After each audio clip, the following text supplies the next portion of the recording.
What's up, everybody? It's Clormo with Logic Pro X quick tip for this week, building on what I did last week on finding key signature with a few different tools outside of Logic Pro X.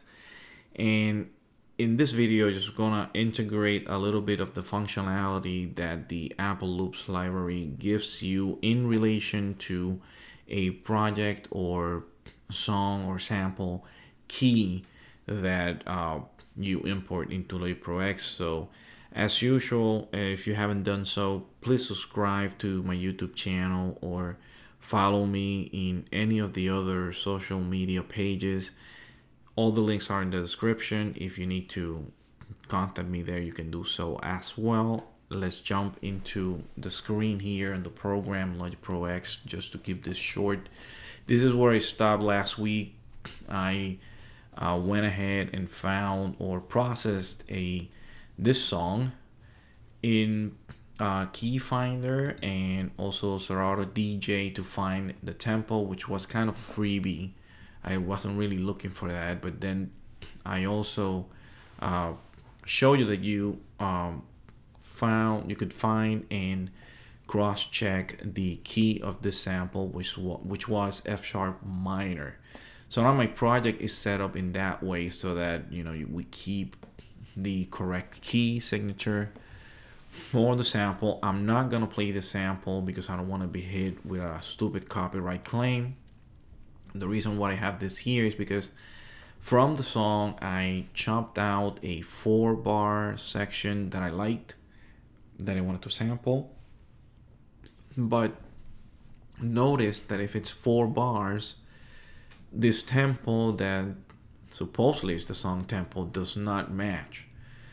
But as a matter of as a little recap of what I've done before, you can change to the correct tempo by choosing or selecting the file, going to edit tempo, and then adjust tempo using the region length and locators, and then you do globally in the next menu. And it adjusted the sample correctly to the 4 bars that it should be, that I found by ear. If you need to a little review on that, you need to revisit that, just go into my channel, into the sample beats tutorial series for that. And this is the correct tempo, which makes sense because this is a jazz song and the actual beat, it's around that area.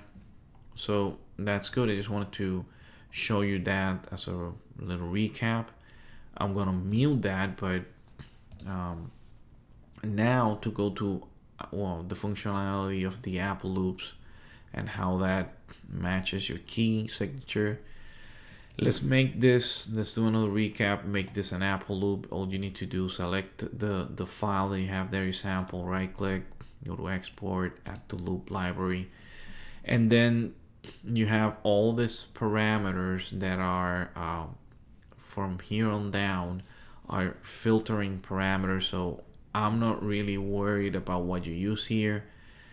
It would be beneficial for you to finding this in your catalog, that you not only name it something that you remember, but also something that makes sense. In this case, this sample, I use a horn, a saxophone, and I left the scale as minor because that's the scale. You could change it to whatever you want. The genre, I left it jazz. You can change it to whatever you want. So it's the name and also kind of what type of mood it's at. So after you select all of those, you hit create, and it's gonna add it to your Apple Loops library. I already did that, so I'm gonna cancel out of here. And through the magic of editing, I already have, this is the actual sample where I did all that. And notice that it brought or embedded this information into it. So it's the count, the beat count, which makes sense, which is 4 bars, the tempo, which I rounded up to 90, and then the key F# minor.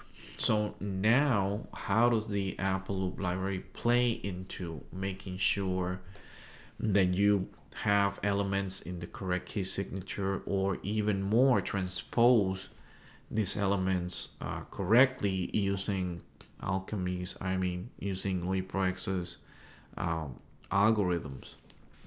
Notice this section down here in your Apple Loops library where it asks you where or how do you want to preview that Apple loop. So do you want the program to play it in the song key, and by song key it's going to refer to the project key. So right now would be the same one as the loop. You can choose original key, which will play it in the original key of that sample, or then you can choose any other one, and then it's gonna transpose it to whatever you choose. So now I'm just gonna test that out. I wanna take the sample, bring it to a project, but I want it to play at a different key and see how that transposing works out. So the first thing I'm gonna do is just change my key signature to something other than G flat, because remember from the last video, the G flat is an enharmonic of F sharp, so I don't want that to sound too similar. So I'm just gonna do A minor, and let me preview that. And just a quick preview, I know that that's correct. It did transpose it, because that's not how that sounds with F sharp at the original key.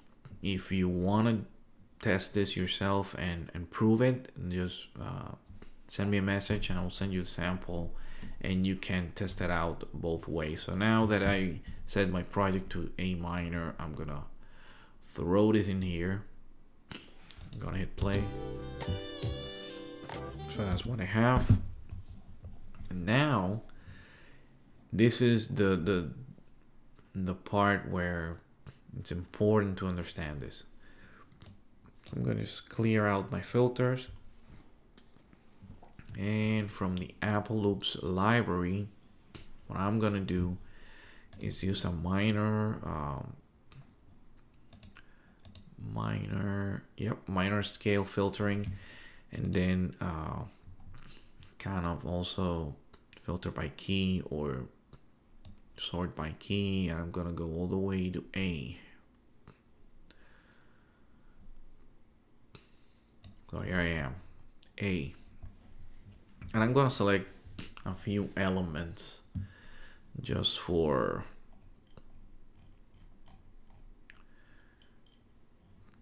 to get a feeling here.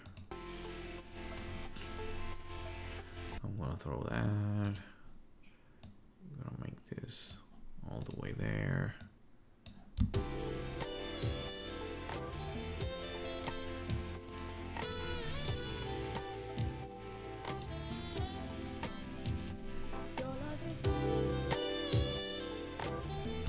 So that kind of sounds good, and then I can keep like putting some other elements. Let's put a bass on it, and let's see how that sounds for now.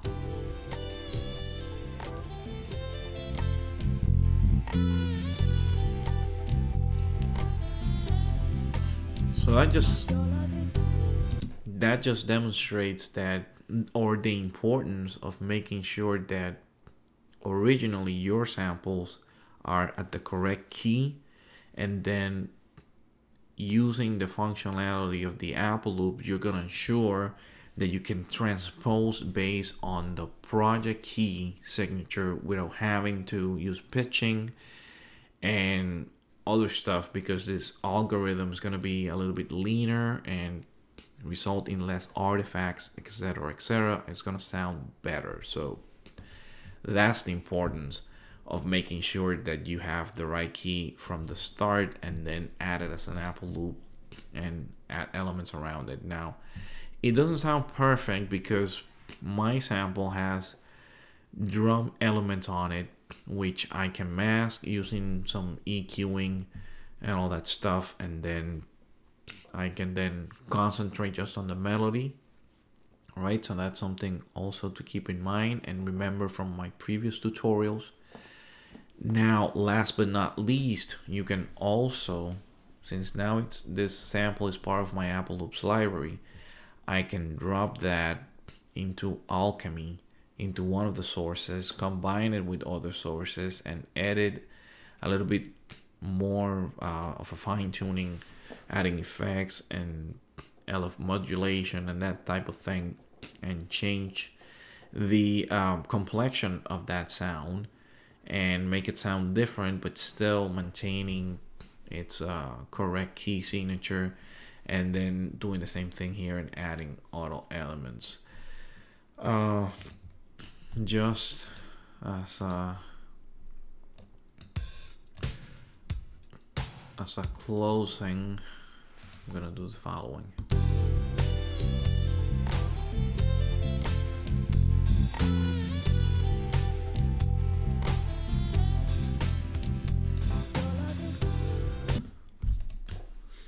So there you have it. That's how it's gonna sound. And well, that's pretty much all I had for this quick tip. In the next video, I'm just gonna go ahead and teach you how to find your key signature using only Logic Pro X tools, and then cross-checking those to what I showed you in the first video with Key Finder and Serato DJ, to make sure that those match and that you can trust either one of them.